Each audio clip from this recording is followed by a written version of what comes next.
this is really, really great. I really appreciate the point you made at the beginning about relationships and how important that is. We're a B2B marketplace and low volume, high deal value.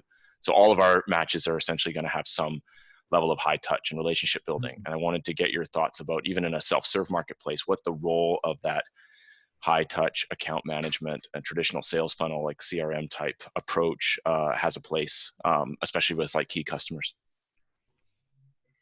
So you are a marketplace where you're pairing up a service provider on the beat on some side. We match companies with spare space in their long-term office leases, where they want to monetize that while they temporarily have extra room, with fast-growing companies that are small but too big for shared workplaces like WeWork, but that are not. They're growing so fast they don't really want to sign a long-term lease, and so we pair those two up. Yeah. High touch is always a challenge because, yeah, I mean, high touch is a challenge because you have to actually maintain the relationship on both ends, right? So you have somebody who's like, I'm a business, I want to get into the space, but on the other end, there's people that you have to be aware of their availability, how many desks they have, all that stuff. I would say, as much as possible, try to put in a process or a system that allows your the merchant or the customer side and the merchant side to automate that as much as possible. So saying like, every month I'm going to send you an email and you just have to answer these like 5 questions in type form and pull those into an Airtable and be able to do as much of that where the work of getting on phone calls, sending out emails can be automated. There is still like maneuvering I don't know how much of this you've done. I'm sure you've done parts of this to automate stuff, but the hard part there is that it's hard to learn what to improve on if you don't have things that you can watch from a distance, right? So if you're involved in every phone call and conversations of saying, okay, well, hey, let's go on a call for 30 minutes. You can tell me about how many desks you have available, what the timeline is, when this is going to be over, when that's going to be over. I think then it's hard to really get more. You are always in the weeds, and if you're always in the weeds, you can still be a high touch business, but you don't have a high level perspective on what things are working and not working.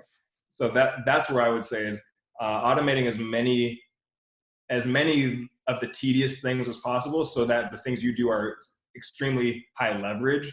High touch should be high leverage, right? Like the areas that you have to engage with your customers directly should be things that actually drive value for the business. So there are a lot of situations where like you don't need to send out a personalized email to ask them what desks are available. You can send out a monthly email and a monthly type form survey, and then you can get that information back.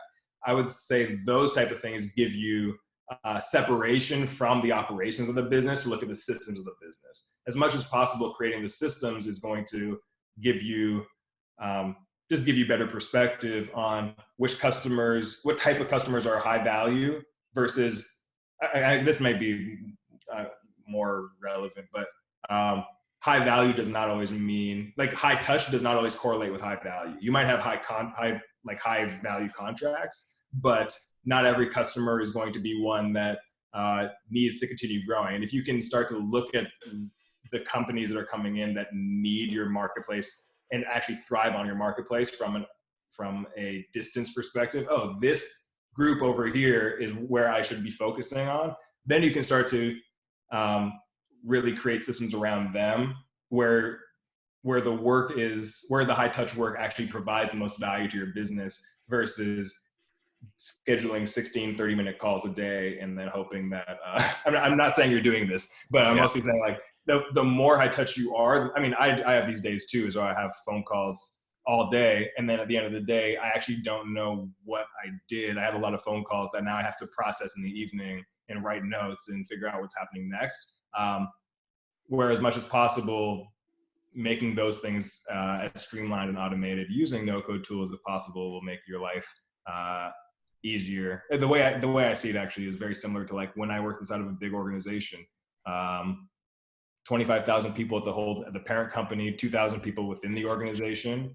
And it's just like having meetings. Like you're going through the process of having meetings where you're not learning anything, but you're going through the process because you haven't figured out a way to streamline it so that that meeting isn't required. Or when you're in that meeting, everything that's being done is super valuable.